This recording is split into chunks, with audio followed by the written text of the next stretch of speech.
जो जन्मा है वो मरेगा ही, चाहे वे मनुष्य हो या देव हो, पशु या पक्षी, सभी को मरना है। ग्रह और नक्षत्रों की जो आयु निर्धारित है और हमारे इस सूर्य की भी, इसे ही जन्म चक्र कहते हैं। जन्म मरण के इस चक्र में व्यक्ति अपने कर्मों और चित्त की दशा अनुसार नीचे की योनियों से ऊपर की योनियों में गति करता है और पुनः नीचे गिरने लगता है। ये क्रम तब तक चलता है जब तक कि मोक्ष नहीं मिल जाता है। कई बार स्थितियां बदल जाती है। आओ जानते हैं गरुड़ पुराण अनुसार कि मरने के बाद क्यों नहीं शव को अकेला छोड़ा जाता है। उससे पहले अगर आप चैनल पर नए आए हो तो प्लीज चैनल को सब्सक्राइब कर लो और वीडियो को लाइक भी जरूर कर लो। दोस्तों, दाह संस्कार कुछ समय के लिए टाल देते हैं इन 3 कारणों से। नंबर पहला, सूर्यास्त के बाद हुई है मृत्यु तो हिंदू धर्म के अनुसार शव को जलाया नहीं जाता है। इस दौरान शव को रात भर घर में ही रखा जाता है और किसी न किसी को उसके पास रहना होता है। उसका दाह संस्कार अगले दिन किया जाता है। यदि रात में ही शव को जला दिया जाता है तो इससे व्यक्ति को अधोगति प्राप्त होती है और उसे मुक्ति नहीं मिलती है। ऐसी आत्मा असुर, दानव अथवा पिशाच की योनि में जन्म लेती है। नंबर 2, यदि किसी व्यक्ति की मृत्यु पंचक काल में हुई है तो पंचक काल में शव को नहीं जलाया जाता है।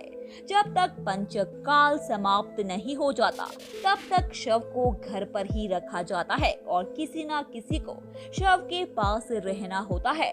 गरुड़ पुराण सहित कई धार्मिक ग्रंथों में उल्लेख है कि यदि पंचक काल में किसी की मृत्यु हो जाए तो उसके साथ उसी के कुल खानदान में 5 अन्य लोगों की मृत्यु भी हो जाती है। इसी डर के कारण पंचक काल के खत्म होने का इंतजार किया जाता है, परंतु इसका समाधान भी है कि मृतक के साथ आटे, बेसन या कुश यानी सूखी घास से बने 5 पुतले अर्थी पर रखकर इन 5 को भी शव की तरह पूर्ण विधि विधान से अंतिम संस्कार किया जाता है। ऐसा करने से पंचक दोष समाप्त हो जाता है।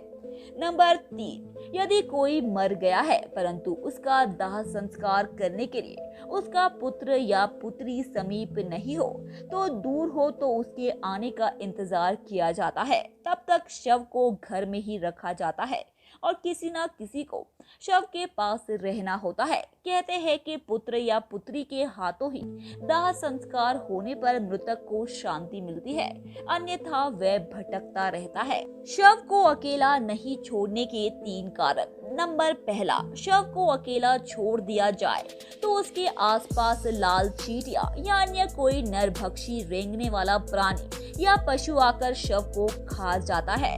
इसीलिए वहां कोई ना कोई व्यक्ति बैठकर शव की रखवाली करता है। नंबर 2, रात में मृत शरीर को अकेला छोड़ दिया जाए तो आसपास भटक रही बुरी आत्माएं भी उसके शरीर में प्रवेश कर सकती है। इससे मृतक के साथ साथ परिवार को भी संकट का सामना करना पड़ सकता है। नंबर 3, शव को इसीलिए भी अकेला नहीं छोड़ा जाता क्योंकि मृतक की आत्मा वहीं पर रहती है। जब तक उसका शरीर जल नहीं जाता तब तक उसका उस शरीर से किसी न किसी रूप में जुड़ाव रहता है। साथ ही वह अपने परिजनों को भी देखता है। अकेला छोड़ दिया जाने से उसका मन और भी ज्यादा दुखी हो जाता है। हालांकि अधिकतर लोग गहरी नींद में चले जाते हैं। बहुत ज्यादा स्मृतिवान या चेतवान ही जान पाते हैं कि मैं मर चुका हूँ। अन्य कारण। नंबर पहला, ये भी माना जाता है कि यदि ज्यादा समय हो जाए तो शव से निकलने वाली गंध के चलते कई तरह के बैक्टीरिया भी पनपने लगते हैं और मक्खियां भी भिनभिनाने लगती है। इसीलिए वहां इस दौरान अगरबत्ती की सुगंध और दीपक भी जलाया जाता है। नंबर 2, ये भी कहा जाता है कि शव को अकेला छोड़ने से कई लोग जो तांत्रिक कर्म करते हैं उनके कारण भी मृत आत्मा संकट में पड़ सकती है। इसीलिए भी कोई ना कोई शव की रखवाली करता रहता है। नंबर 3, शव के आसपास जगह को साफ सुथरा किया जाता है और धूप के साथ ही दीपक भी जलाया जाता है ताकि वहां दूर तक उजाला फैला रहे। इसका भी ये कारण है कि मृतक कहीं अधोगति में नहीं चला जाए, क्योंकि रात्रि के अंधकार में अधोगति वाले कीट पतंग, रेंगने वाले जीव जंतु और निशाचर प्राणी ज्यादा सक्रिय रहते हैं। उस दौरान आत्मा यदि गहरी निद्रा में हो तो उसकी अधोगति में जाने की संभावना भी ज्यादा होती है।